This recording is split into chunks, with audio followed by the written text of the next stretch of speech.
ರಾಮನಗರದಲ್ಲಿ ರಸ್ತೆಯೇ ಅಧ್ವಾನ, ಪ್ರಮುಖ ರಸ್ತೆಗಿಲ್ಲ ಡಾಂಬಾರ್ ಭಾಗ್ಯ. 1 ಕಿಲೋಮೀಟರ್ ಉದ್ದದ ರಸ್ತೆ ಸಂಪೂರ್ಣ ಹಾಳು.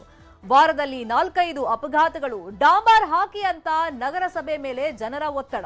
ಇದು ರಸ್ತೆಗಿಲ್ಲ ಡಾಂಬಾರ್ ಸ್ಟೋರಿ. ರೈಲ್ವೆ ಸ್ಟೇಷನ್ ರಸ್ತೆ ಅಂದ್ರೆ ನರಕ. ವಾಹನ ಸವಾರರಿಗೆ ದಿನನಿತ್ಯ ನರಕವಾಗಿದೆ. ಈ ಸರ್ಕಾರ ಜನರ ಪ್ರಾಣದ ಜೊತೆ ಚೆಲ್ಲಾಟ ಆಡ್ತಾ ಇದೆ. ರಾಮನಗರದಲ್ಲಿ ರಸ್ತೆ ಗುಂಡಿಗಳಿಂದ ಗಂಡಾಂತರ ಎದುರಾಗ್ತಾ ಇದೆ. ರಾಮನಗರದ ರೈಲ್ವೆ ನಿಲ್ದಾಣದ ರಸ್ತೆ ಇದು ಮಾರಕ ಆಗ್ಬಿಟ್ಟಿದೆ ವಾಹನ ಸವಾರರಿಗೆ. ರಾಮನಗರ, ಹುಣಸನಹಳ್ಳಿ, ಕನಕಪುರ ರಸ್ತೆಯ ದುಸ್ಥಿತಿ. ನಗರದ ಪ್ರಮುಖ ರಸ್ತೆಗೆ ಡಾಂಬಾರ್ ಭಾಗ್ಯ ಇಲ್ಲ. 1 ಕಿಲೋಮೀಟರ್ ಉದ್ದದ ರಸ್ತೆ ಇದು ಸಂಪೂರ್ಣವಾಗಿ ಹಾಳಾಗಿದೆ. ವಾರದಲ್ಲಿ 4-5 ಸಣ್ಣ ಪುಟ್ಟ ಅಪಘಾತಗಳು ಸಂಭವಿಸುತ್ತಲೇ ಇರ್ತವೆ. ನಗರದ ಪ್ರಮುಖ ರಸ್ತೆ, ಆದರೆ ಡಾಂಬಾರ್ ಭಾಗ್ಯ ಮಾತ್ರ ಈ ರಸ್ತೆಗಿಲ್ಲ. ಡಾಂಬಾರ್ ಹಾಕಿ ಗುಂಡಿ ಮುಚ್ಚಿ ಅಂತ ಹೇಳಿ ಜನ ಆಗ್ರಹವನ್ನ ವ್ಯಕ್ತಪಡಿಸ್ತಾ ಇದ್ದಾರೆ. ವಾಹನ ಸವಾರರು ಒತ್ತಾಯವನ್ನ ಮಾಡ್ತಾ ಇದ್ದಾರೆ. ನ್ಯೂಸ್ 18 ಮೂಲಕನೂ ಜನ ಒತ್ತಾಯ ಮಾಡ್ತಾ ಇದ್ದಾರೆ. ನಗರಸಭೆ ಅಧಿಕಾರಿಗಳ ಮೇಲೆ ಒತ್ತಡವನ್ನ ಹಾಕ್ತಾ ಇದ್ದಾರೆ. ಈ ನಡುವೆ ರಸ್ತೆಗಾಗಿ ಈಗ ಟೆಂಡರ್ ಓಪನ್ ಆಗಿದೆ. ಸುಮಾರು 2.20 ಕೋಟಿ ಹಣ ಅಂತ ಹೇಳಿ ಅಂದಾಜಿಸಲಾಗಿದೆ ಅಂತ ನ್ಯೂಸ್ 18ಗೆ ರಾಮನಗರ ನಗರಸಭಾ ಅಧ್ಯಕ್ಷ ಕೆ ಶೇಷಾದ್ರಿ ಅವರು ಹೇಳಿಕೆಯನ್ನ ಕೊಟ್ಟಿದ್ದಾರೆ.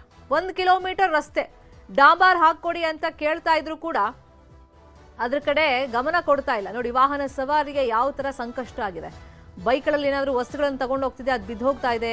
ವಾರದಲ್ಲಿ ಕನಿಷ್ಠ ಅಂದ್ರೂ 4-5 ಅಪಘಾತಗಳು, ಸಣ್ಣ ಪುಟ್ಟ ಅಪಘಾತಗಳು ಸಂಭವಿಸ್ತಲೇ ಇದೆ. ಡಾಂಬಾರ್ ಹಾಕಿ ಗುಂಡಿ ಮುಚ್ಕೊಡಿ ಅಂತ ಕೇಳಿದ್ರು ಕೂಡ, ಅಂದ್ರೆ ಪ್ರಮುಖ ರಸ್ತೆ ಇದು, ಗುಂಡಿ ಮುಚ್ಕೊಡಿ ಅಂತ ಕೇಳಿದ್ರು ಕೂಡ ಇದ್ರ ಬಗ್ಗೆ ಅಧಿಕಾರಿಗಳು ಗಮನ ಹರಿಸ್ತಾ ಇಲ್ಲ. ಈಗ ಟೆಂಡರ್ ಆಗಿದೆ ಅಂತ ಹೇಳ್ತಾ ಇದ್ದಾರೆ, ಸದ್ಯದಲ್ಲೇ ಮಾಡ್ತೀವಿ ಅಂತ ಹೇಳ್ತಿದ್ದಾರೆ. ಈ ಬಗ್ಗೆ ವಾಹನ ಸವಾರರು ಯಾವ ತರ ಆಕ್ರೋಶ ವ್ಯಕ್ತಪಡಿಸಿದ್ದಾರೆ ನೋಡಿ. ಇಲ್ಲಿ ಬಹಳ ವಿಪರೀತ ಗುಂಡಿಗಳು ಬಿದ್ದಿದ್ದಾವೆ, ಧೂಳುಮಯ. ಇಲ್ಲಿ ಕೆಪಿಟಿಸಿಎಲ್ ಇದೆ, ಕೂಗಳತೆಯಲ್ಲಿ ನಗರಸಭೆ ಇದೆ. ಆದ್ರೂ ಕೂಡ ಈ ರಸ್ತೆಯನ್ನ ಅವ್ಯವಸ್ಥೆ ಆಗಿದೆ. ಇಲ್ಲಾಗ್ಲೇ ಧೂಳು ಮತ್ತೆ ಗುಂಡಿಯಿಂದ ಸುಮಾರು ಅಪಘಾತಗಳಾಗಿದೆ. ವಾಹನ ಸವಾರರಿಗೆ ದಿನನಿತ್ಯ ನರಕವಾಗಿದೆ. ಇದರಿಂದ ಅನೇಕ ಆಸ್ಪತ್ರೆಗೆ ಸೇರುವಂತ ಒಂದು ಕೆಲಸಗಳಾಗ್ತಾ ಇದೆ. ಈ ಕೂಡಲೇ ಶಾಸಕರು, ಜಿಲ್ಲಾಡಳಿತ ಈ ಕೂಡಲೇ ಕ್ರಮ ವಹಿಸಬೇಕು. ನಗರಸಭೆ ಕೂಗಳತೆ ದೂರದಲ್ಲಿದೆ. ನಗರಸಭೆ ಅಧ್ಯಕ್ಷರು, ಕಮಿಷನರ್ ಏನಿದೆ ಈ ಕೂಡಲೇ ಗಮನ ಹರಿಸಬೇಕು. ಈ ರಸ್ತೆನ ಸರಿಪಡಿಸಬೇಕು. ಸಾರ್ವಜನಿಕರಿಗೆ ಓಡಾಡ್ಲಿಕ್ಕೆ ಅನುಕೂಲ ಮಾಡಿಕೊಡ್ಬೇಕು. ಈ ಕೂಡಲೇ ಈ ರಸ್ತೆನ ಸರಿಪಡಿಸಬೇಕು ಅಂತ ಹೇಳಿ ಈ ಮುಖಾಂತರ ಒತ್ತಾಯ ಮಾಡ್ತೀವಿ. ನಾವು ಡೈಲಿ ದಿನನಿತ್ಯ ಇದೇ ಮಾರ್ಗವಾಗಿ ದಿನನಿತ್ಯ ಸಂಚಾರ ಮಾಡ್ತೀವಿ. ಇಲ್ಲೇನ್ ಸಮಸ್ಯೆ ಆಗಿದೆ ಅಂದ್ರೆ, ದಿನ ಈ ನಗರಸಭೆ ಆಗ್ಬೋದು, ಇಲ್ಲ ರಾಮನಗರ ಸ್ಥಳೀಯ ಶಾಸಕರೇ ಆಗ್ಬೋದು, ಈ ಕಡೆ ಗಮನ ಹರಿಸ್ತಿದ್ದಿಲ್ಲ. ಯಾಕಂದ್ರೆ ಇಲ್ಲಿ ದಿನನಿತ್ಯ 1-2 ಅಪಘಾತಗಳು ನಡೀತಾನೆ ಇದ್ದಾವೆ. ರಸ್ತೆ ತುಂಬಾ ಹದಗೆಟ್ಟಿದೆ, ಗುಂಡಿಮಯ ಆಗಿದೆ. ಒಂದೇ ಮಾತಲ್ಲಿ ಹೇಳ್ಬೇಕು ಅಂದ್ರೆ ಗುಂಡಿಮಯ ಆಗಿದೆ. ಈ ಸರ್ಕಾರ ಜನರ ಪ್ರಾಣದ ಜೊತೆ ಚೆಲ್ಲಾಟ ಆಡ್ತಾ ಇದೆ. ಸರ್ಕಾರಕ್ಕಾಗ್ಲಿ, ಸ್ಥಳೀಯ ಶಾಸಕರಾಗ್ಲಿ ಈ ಕೂಡಲೇ ಈ ಸರ್ಕಾರ ಈ ರೈಲ್ವೆ ಸ್ಟೇಷನ್ ರಸ್ತೆನ ಸರಿಪಡಿಸ್ಬೇಕು. ಇದೊಂದು ಪಾರಂಪರಿಕ ರಸ್ತೆ, ಇದು ದೊಡ್ಡ ರಸ್ತೆ ಅಂತ ಹೇಳಿ ಸ್ವಲ್ಪ ಫುಟ್ಪಾತ್ ಡೆವಲಪ್ಮೆಂಟ್ ಮತ್ತೆ ಬಹಳ ಇಂಪಾರ್ಟೆಂಟ್ ಇರೋದ್ರಿಂದ 2,20,00,000ಕ್ಕೆ ಒಂದು ಎಸ್ಟಿಮೇಟ್ ಮಾಡಿ ಅದನ್ನು ಮುನ್ಸಿಪಾಲ್ಟಿ ರೆಸಲ್ಯೂಷನ್ ಮಾಡಿ ನಾವು ನಗರೋತ್ಥಾನದಲ್ಲಿ ಸೇರಿಸಿದ್ವಿ. DODCನಲ್ಲಿದೆ, ಓಪನ್ ಆಗಿದೆ ಟೆಂಡರು. ಓಪನ್ ಆದಮೇಲೆ ಈಗ ಅವರು ಸರ್ಕಾರದಿಂದ ಅಪ್ರೂವಲ್ ತಗೊಂಡು ಕಾರ್ಯಾದೇಶ ವರ್ಕ್ ಆರ್ಡರ್ ಕೊಟ್ಟ ತಕ್ಷಣವೇ ಕಾಂಟ್ರಾಕ್ಟರ್ಗೆ ಇಮಿಡಿಯೇಟ್ ಸ್ಟಾರ್ಟ್ ಮಾಡೋಕ್ಕೆ ಹೇಳ್ತೀವಿ. ಅದೇ ವಿಚಾರವಾಗಿ ಇನ್ನಷ್ಟು ಡೀಟೇಲ್ ಆಗಿ ಇನ್ಫಾರ್ಮೇಶನ್ ಕೊಡ್ತಾ ಹೋಗೋದಕ್ಕೆ ನೇರ ಸಂಪರ್ಕದಲ್ಲಿ ಕನೆಕ್ಟ್ ಆಗಿದ್ದಾರೆ ನಮ್ಮ ರಿಪೋರ್ಟರ್ ವೆಂಕಟೇಶ್. ಏನ್ ತುಂಬಾ ಉದ್ದ ಇಲ್ಲ, 1 ಕಿಲೋಮೀಟರ್ ಅಷ್ಟೇ. ನಗರದ ಮುಖ್ಯ ರಸ್ತೆ ಇದು. ಸುಮಾರು ಎಷ್ಟು ದಿನಗಳಿಂದ ಅಥವಾ ವರ್ಷದಿಂದ ಈ ರೀತಿ ಗುಂಡಿಮಯ ಆಗಿದೆ? ಈ ಬಗ್ಗೆ ಈಗ ಟೆಂಡರ್ ಕರಿತೀವಿ ಅಂತ ಹೇಳ್ತಾ ಇದ್ದಾರೆ, ಆ ಪ್ರಕ್ರಿಯೆ ಶುರು ಆಗಿದೆಯಾ? ಶರ್ಮಿತಾ, ಇದು ರಾಮನಗರದ ಪ್ರಮುಖ ರಸ್ತೆ. ಇದು ಅಂದ್ರೆ ರೈಲ್ವೆ ಸ್ಟೇಷನ್ ವತಿಯಿಂದ ಏನು ಇದು ರಾಮನಗರದಿಂದ ಕನಕಪುರ ರಸ್ತೆಗೆ ಒಂದು ಸಂಪರ್ಕವನ್ನ ಬೆಳೆಸುವಂತ ರಸ್ತೆ. ಸರಿಸುಮಾರು ಕಳೆದ 1 ವರ್ಷದಿಂದಲೂ ಕೂಡ ಈ ಸಮಸ್ಯೆ ಇರುವಂತದ್ದು. ಆ 1 ಕಿಲೋಮೀಟರ್ ರಸ್ತೆ ಏನಿದೆ, PWD ಸರ್ಕಲ್ ಇಂದ ರೈಲ್ವೆ ಸ್ಟೇಷನ್ ವರೆಗೆ, ಅಲ್ಲಿವರೆಗೂ ಕೂಡ ಸಂಪೂರ್ಣವಾಗಿ ರಸ್ತೆ ಗುಂಡಿಮಯ ಆಗಿರ್ತಕ್ಕಂಥದ್ದು, ಜೊತೆಗೆ ಸಂಪೂರ್ಣ ಧೂಳುಮಯ ಆಗಿರ್ತಕ್ಕಂಥದ್ದು. ದಿನನಿತ್ಯ ಸಾವಿರಾರು ಜನ ಇಲ್ಲಿ ವಾಹನಗಳು ಸಂಚಾರ ಮಾಡ್ತವೆ. ಇಲ್ಲಿ ಅಪಘಾತಗಳ ಸಂಖ್ಯೆ ಕೂಡ ಹೆಚ್ಚಾಗ್ತಾ ಇದೆ. ಇನ್ನು ಈ ಬಗ್ಗೆ ಸ್ಥಳೀಯ ನಗರಸಭೆ ಅಧ್ಯಕ್ಷರಾಗಿರುವಂತ ಕೆ ಶೇಷಾದ್ರಿ ಅವರು ಮಾತನಾಡಿದ್ದಾರೆ. ನಗರೋತ್ಥಾನ ಯೋಜನೆಯಲ್ಲಿ 2,20,00,000 ವೆಚ್ಚದಲ್ಲಿ ಈ ಒಂದು ರಸ್ತೆ ಕಾಮಗಾರಿಯನ್ನ ಕೈಗೆತ್ತಿಕೊಳ್ಳಲಾಗ್ತಾ ಇದೆ. ಟೆಂಡರ್ ಅನ್ನು ಕೂಡ ಈಗಾಗಲೇ ಓಪನ್ ಮಾಡಲಾಗಿದೆ ಎನ್ನುವಂತ ಮಾತನ್ನ ಹೇಳಿದ್ದಾರೆ. ಆದ್ರೆ ಕಳೆದ 1 ವರ್ಷದಿಂದಲೂ ಕೂಡ ಈ ಸಮಸ್ಯೆ ನಿರಂತರವಾಗಿ ಇರ್ತಕ್ಕಂಥದ್ದು.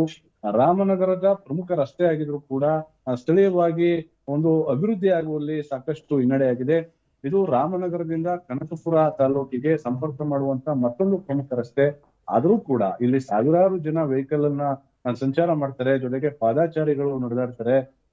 ಒಂದು ಕಡೆ ರೈಲ್ವೆ ಸ್ಟೇಷನ್ ಇದೆ, ಮತ್ತೊಂದು ಕಡೆ ನಗರಸಭೆ ಕಾರ್ಯಾಲಯ, ಮತ್ತೊಂದು ಕಡೆ ಕೆಪಿಟಿಸಿಎಲ್ ಕಚೇರಿ ಇದೆ. ಇಷ್ಟೆಲ್ಲ ಇದ್ರೂ ಕೂಡ ಆ ರಸ್ತೆಯನ್ನ ಒಂದು ಅಭಿವೃದ್ಧಿ ಮಾಡ್ಲಿಕ್ಕೆ ಸ್ಥಳೀಯ ಆಡಳಿತ ಆಗ್ಲಿ ಶಾಸಕರಾಗ್ಲಿ ಗಮನ ಹರಿಸ್ತಾ ಇಲ್ಲ. ಹಾಗಾಗಿ ಇನ್ನೇನು ಕೆಲವೇ ದಿನಗಳಲ್ಲಿ ಟೆಂಡರ್ ಓಪನ್ ಆಗ್ತಾ ಇದೆ. ಆ ಒಂದು ಟೆಂಡರ್ ಪ್ರಕ್ರಿಯೆಯನ್ನ ಆದಷ್ಟು ಬೇಗ ಮಾಡಿಸ್ತೀವಿ ಅನ್ನುವಂತ ಭರವಸೆಯನ್ನ ನ್ಯೂಸ್18 ಮೂಲಕ ನಗರಸಭೆ ಅಧ್ಯಕ್ಷರಾಗಿರುವಂತಹ ಕೆ ಶೇಷಾದ್ರಿ ಅವರು ಹೇಳಿದ್ದಾರೆ. ಆದ್ರೆ ಈ ಒಂದು ಯೋಜನೆ ಇನ್ನೂ ಎಷ್ಟು ದಿನ ಆಗ್ಬೇಕು ಎನ್ನುವಂತನ್ನ ಕಾದ್ ನೋಡ್ಬೇಕಾಗಿದೆ ಅಂತ. ಈಗ ನಗರಸಭೆ ಪ್ರಕಾರ ಅಧ್ಯಕ್ಷರು ಹೇಳಿರೋ ಪ್ರಕಾರ ಟೆಂಡರ್ ಪ್ರಕ್ರಿಯೆ ಶುರುವಾಗುತ್ತೆ. ಸೊ ಎಷ್ಟು ದಿನ ಬೇಕಂತೆ ಅದೆಲ್ಲ ಪ್ರಕ್ರಿಯೆ ಮುಗಿದು ಡಾಂಬರನ್ನ ಹಾಕ್ಸೋದಕ್ಕೆ?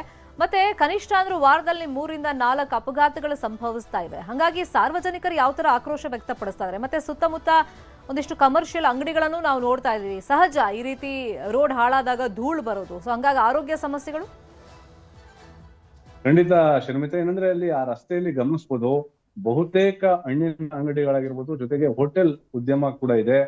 ಬಹಳಷ್ಟು ಜನರಿಗೆ ಇದು ಆರೋಗ್ಯದ ಸಮಸ್ಯೆ ಮೇಲೂ ಕೂಡ ಪರಿಣಾಮ ಬೀರ್ತಾ ಇದೆ. ಯಾಕಂದ್ರೆ ಅಲ್ಲಿ ಯಾರು ಹಣ್ಣನ್ನ ಖರೀದಿ ಮಾಡ್ತಾರೆ, ಸಂಪೂರ್ಣವಾಗಿ ರಸ್ತೆ ಧೂಳುಮಯ ಆಗಿರೋದ್ರಿಂದ ಆ ಹಣ್ಣುಗಳ ಮೇಲೆ ಒಂದು ಧೂಳು ಕುತ್ಕೊಳ್ತಾ ಇದೆ. ಜೊತೆಗೆ ಸಾವಿರಾರು ಜನ ಈ ಒಂದು ರಸ್ತೆಯಲ್ಲಿ ಓಡಾಡ್ತಾರೆ. ಇದು ಹುಣಸನಹಳ್ಳಿ ಮಾರ್ಗವಾಗಿ ಕನಕಪುರ ರಸ್ತೆಗೆ ಸಂಪರ್ಕವನ್ನ ಬೆಳೆಸ್ತದೆ. ಕನಕಪುರದಿಂದ ಬರ್ತಕ್ಕಂತ ಕೆಲ ಜನ ಏನು ರಾಮನಗರಕ್ಕೆ ಎಂಟ್ರಿ ಆಗ್ಬೇಕಾದ್ರೆ ಇದೇ ರಸ್ತೆ ಮೂಲಕ ಎಂಟ್ರಿ ಆಗ್ತಕ್ಕಂಥದ್ದು. ಜೊತೆಗೆ ಇಲ್ಲಿ ಸಾಕಷ್ಟು ವಾಣಿಜ್ಯ ಕೇಂದ್ರಗಳು ಕೂಡ ಇರುವಂತದ್ದು, ಅಂಗಡಿ ಮಳಿಗೆಗಳು ಕೂಡ ಇದೆ. ಒಂದು ಸರ್ಕಲ್, ಇದು ಪ್ರಮುಖ ರಾಮನಗರ ನಗರಕ್ಕೆ ಇದೊಂದು ಪ್ರಮುಖ ಸರ್ಕಲ್ ಆಗಿದೆ. ಆದ್ರೆ ಕಳೆದ 1 ವರ್ಷದಿಂದಲೂ ಕೂಡ ಈ ರಸ್ತೆ ಕಾಮಗಾರಿ ಸಾಕಷ್ಟು ಹಳ್ಳ ಹಿಡಿದಿರ್ತಕ್ಕಂಥದ್ದು, ಯಾವುದೇ ಒಂದು ಅಭಿವೃದ್ಧಿ ಕೂಡ ಆಗ್ತಾ ಇಲ್ಲ. ಆದ್ರೆ ಈಗ ನಗರಸಭೆ ಅಧ್ಯಕ್ಷರು ಈಗ ಒಂದು ಭರವಸೆಯನ್ನ ಕೊಟ್ಟಿದ್ದಾರೆ. ಆದ್ರೆ ಆ ಒಂದು ಭರವಸೆ ಎಷ್ಟು ದಿನದಲ್ಲಿ ಈಡೇರ್ತದೆ ಅನ್ನುವಂಥದ್ದನ್ನ ಕಾದ್ ನೋಡ್ಬೇಕು. ಯಾಕಂದ್ರೆ ಮುಂದಿನ 15 ದಿನಗಳಲ್ಲಿ ಒಂದು ಟೆಂಡರ್ ಓಪನ್ ಆಗ್ತಾ ಇದೆ. ಆ ಒಂದು ಕಾಮಗಾರಿಗೆ ಒಂದು ಗ್ರೀನ್ ಸಿಗ್ನಲ್ ಸಿಗ್ತಾ ಇದೆ ಎನ್ನುವಂತ ಮಾತನ್ನ ಹೇಳಿದ್ದಾರೆ. ಹಾಗಾಗಿ ಕಾದ್ ನೋಡ್ಬೇಕಾಗಿದೆ ಶರ್ಮಿತಾ. ಫೈನ್. ಅಂದ್ರೆ ಈಗ ಸಾರ್ವಜನಿಕರು ನಾವು ದೃಶ್ಯದಲ್ಲಿ ನೋಡ್ದಂಗೆ ನೀವು ಕ್ಯಾಪ್ಚರ್ ಮಾಡ್ತಾ ಇದ್ದಾಗಲೇ ಯಾರೋ ಒಂದು ವಸ್ತುನ ತಗೊಂಡು ಹೋಗ್ತಾ ಇದ್ರು, ಬೈಕಲ್ಲಿ ತಗೊಂಡು ಹೋಗುವಾಗ ಬಿದ್ದ್ಬಿಟ್ಟಿದೆ. ಹಾಗಾಗಿ ದಿನ ಓಡಾಡ್ಬೇಕು ಅಂದ್ರೂ ಕೂಡ ಕಷ್ಟದ ಪರಿಸ್ಥಿತಿ ಆ ರಸ್ತೆಯಲ್ಲಿ. ಹಾಗಾಗಿ ಅದ್ರ ಬಗ್ಗೆ ಸಾರ್ವಜನಿಕರಿಂದ ಯಾವ ತರ ಆಕ್ರೋಶ? ಖಂಡಿತ ಶರ್ಮಿತಾ. ಯಾಕಂದ್ರೆ ಆ ರಸ್ತೆನಲ್ಲಿ ದಿನನಿತ್ಯ ಯಾರು ಹಾಲು ಮಾರಾಟ ಮಾಡೋರು ಇರ್ಬೋದು, ಹೀಗೆ ಪ್ರತಿನಿತ್ಯವೂ ಕೂಡ ಕೆಲಸಕ್ಕೆ ಹೋಗೋರಾಗಿರ್ಬೋದು, ವಿದ್ಯಾರ್ಥಿಗಳಾಗಿರ್ಬೋದು, ಅದೇ ರಸ್ತೆ ಮಾರ್ಗದಲ್ಲಿ ಹೋಗ್ಬೇಕಾದಂತ ಅನಿವಾರ್ಯತೆ ಇದೆ. ಆದ್ರೆ ಸಂಪೂರ್ಣವಾಗಿ ಗುಂಡಿಗಳು ಆಗಿರತಕ್ಕಂತ ಹಿನ್ನೆಲೆ ಏನು ಒಂದು ಅರ್ಧ ಅಡಿಗೂ ಹೆಚ್ಚು ಗುಂಡಿಗಳು ಆ ರಸ್ತೆಯಲ್ಲಿ ಇರ್ತಕ್ಕಂಥದ್ದು. ಈಗ ನಾವು ಒಂದು ಅಲ್ಲಿ ದೃಶ್ಯವನ್ನ ತೆಗಿಬೇಕಾದಂತ ಸಂದರ್ಭದಲ್ಲಿ ಒಂದು ಹಾಲಿನ ಕ್ಯಾನ್ ಅನ್ನ ಇಟ್ಕೊಂಡು ಹೋಗ್ತಾ ಇದ್ದಂತ ವ್ಯಕ್ತಿ ಗಾಡಿಯಿಂದ ಬಿದ್ದು ಒಂದು ಪೆಟ್ಟನ್ನ ಮಾಡ್ಕೊಂಡ್ರು. ಇಂತಹ ಘಟನೆಗಳು ವಾರದಲ್ಲಿ ಸರಿಸುಮಾರು 10 ರಿಂದ 15 ಘಟನೆಗಳಾಗ್ತಾ ಇದೆ. ಜೊತೆಗೆ ಅಲ್ಲಿ ಆ ರಸ್ತೆಯಲ್ಲಿ ಗಮನಿಸಬಹುದು ದೃಶ್ಯಗಳಲ್ಲಿ, ಆ ರಸ್ತೆ ಮಧ್ಯೆನೆ ಕೂಡ ಸಣ್ಣದಾಗಿ ಒಂದು ನೀರು ಕೂಡ ಅಲ್ಲಿ ಸ್ಟೋರೇಜ್ ಆಗಿದೆ. ಅಂದ್ರೆ ಇಲ್ಲಿ ರಸ್ತೆ ಕಾಮಗಾರಿ ನಡೀತಾ ಇದ್ರು ಕೂಡ ಅಲ್ಲಿ ನೀರು ಕೂಡ ಸ್ಟೋರೇಜ್ ಆಗಿದೆ.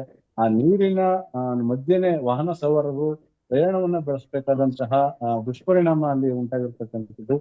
ಈ ನಿಟ್ಟಿನಲ್ಲಿ ರಾಮನಗರ ನಗರಸಭೆ ಆಗಿರ್ಬೋದು, ಆ ತಾಲೂಕಿನ ಶಾಸಕರಾದ ಇಕ್ಬಾಲ್ ಹುಸೇನ್ ಅವರು ಯಾವ ರೀತಿಯಾಗಿ ಕ್ರಮವನ್ನು ವಹಿಸ್ತಾರೆ ಎನ್ನುವಂಥದ್ದು ಈಗ ಬಹಳ ಪ್ರಮುಖ. ಯಾಕೆಂದ್ರೆ ಸಾರ್ವಜನಿಕರು ಈ ನಿಟ್ಟಿನಲ್ಲಿ ಸಾಕಷ್ಟು ಆಕ್ರೋಶವನ್ನ ಹೊರಹಾಕ್ತಾ ಇದ್ದಾರೆ. ಯಾಕಂದ್ರೆ ಕಳೆದ 1 ವರ್ಷದಿಂದಲೂ ಕೂಡ ಈ ಒಂದು ಸಮಸ್ಯೆ ನಿರಂತರವಾಗಿದೆ. ಹಾಗಾಗಿ ಆದಷ್ಟು ಬೇಗ ರಸ್ತೆ ಕಾಮಗಾರಿಗೆ ಮುಕ್ತಿಯನ್ನ ಕೊಡಬೇಕು ಎನ್ನುವಂತಹ ಒತ್ತಾಯವನ್ನ ಸ್ಥಳೀಯವಾಗಿ ಇರ್ತಕ್ಕಂತಹ ಜನ ನ್ಯೂಸ್18 ಮೂಲಕ ಮಾಡ್ತಾ ಇರುವಂತದ್ದು. ಸುದ್ದಿ ಪ್ರಸಾರ ಮಾಡಿದೀವಿ, ಇದ್ರ ಬಗ್ಗೆ ನಿರಂತರವಾಗಿ ಫಾಲೋ ಅಪ್ ಕೂಡ ಮಾಡ್ತಾ ಹೋಗೋಣ. Thank you so much Venkatesh, ಶಿಕ್ಷಣದ ಮಾಹಿತಿಯನ್ನ ಕೊಟ್ಟಿದ್ದಕ್ಕೆ. ಡಾಂಬರ್ ಹಾಕಿ ಅಂತ ಹೇಳಿ ಪ್ರಮುಖ ರಸ್ತೆ ರಾಮನಗರದಲ್ಲಿ ಕೇಳ್ತಾ ಇದ್ದಾರೆ ಜನ. ಆದ್ರೆ 1 ವರ್ಷದಿಂದ ಈ ರೀತಿಯಾಗಿ ನೆನೆಗುದಿಗೆ ಬಿದ್ದಿದೆ ಕಾಮಗಾರಿ. ಈಗ ಟೆಂಡರ್ ಎಲ್ಲ ನಡೀತಾ ಇದೆ, ಪ್ರಕ್ರಿಯೆ ಏನೇನು ಶುರು ಮಾಡ್ಬಿಡ್ತೀವಿ, ಸದ್ಯದಲ್ಲೇ ಇದಕ್ಕೆಲ್ಲ ಡಾಂಬರ್ ಹಾಕುವಂತ ಕೆಲಸವನ್ನ ನಾವು ಮಾಡ್ತೀವಿ ಅಂತ ಹೇಳಿ ನಗರಸಭೆ ಅಧ್ಯಕ್ಷರು ನ್ಯೂಸ್18ಗೆ ಮಾಹಿತಿಯನ್ನ ಕೊಟ್ಟಿದ್ದಾರೆ. ಆ ಪ್ರಕ್ರಿಯೆ ಯಾವಾಗ ಆರಂಭ ಆಗುತ್ತೆ, ಯಾವಾಗ ಡಾಂಬರ್ ಭಾಗ್ಯ ಈ ರಸ್ತೆಗೆ ಸಿಗುತ್ತೆ ಅಂತ ಹೇಳಿ ಜನ ಕಾಯ್ತಾ ಇದ್ದಾರೆ. ಯಾಕಂದ್ರೆ ಆಲ್ಮೋಸ್ಟ್ ವಾರದಲ್ಲಿ 4 ರಿಂದ 5 ಆಕ್ಸಿಡೆಂಟ್ಗಳು ಸಂಭವಿಸ್ತಾ ಇದೆ ಅಲ್ಲಿ. ಅಂದ್ರೆ ಲಘು ಆಕ್ಸಿಡೆಂಟ್ ಆದ್ರೂ ಕೂಡ, ಸಣ್ಣ ಪ್ರಮಾಣದಲ್ಲಿ ಆಕ್ಸಿಡೆಂಟ್ ಆದ್ರೂ ಕೂಡ ಡಾಂಬರ್ ಹಾಕಿದಿದ್ರೆ ಅದನ್ನ ಅವಾಯ್ಡ್ ಮಾಡ್ಬೋದಲ್ವಾ. ಮತ್ತೊಂದು ಬೇಸಿಕ್ ಫೆಸಿಲಿಟಿ ಅದು ರಸ್ತೆ ಕೇಳ್ತಿರೋದು. ನಗರದ ಹೃದಯ ಭಾಗದಲ್ಲೇ ಹಿಂಗಾದ ಪರಿಸ್ಥಿತಿ ಹೆಂಗೆ ಅಂತ ಹೇಳಿ ಜನ ಆಕ್ರೋಶ ವ್ಯಕ್ತಪಡಿಸ್ತಾ ಇದ್ದಾರೆ. ಸುದ್ದಿಯನ್ನ ಫಾಲೋ ಅಪ್ ಮಾಡೋಣ.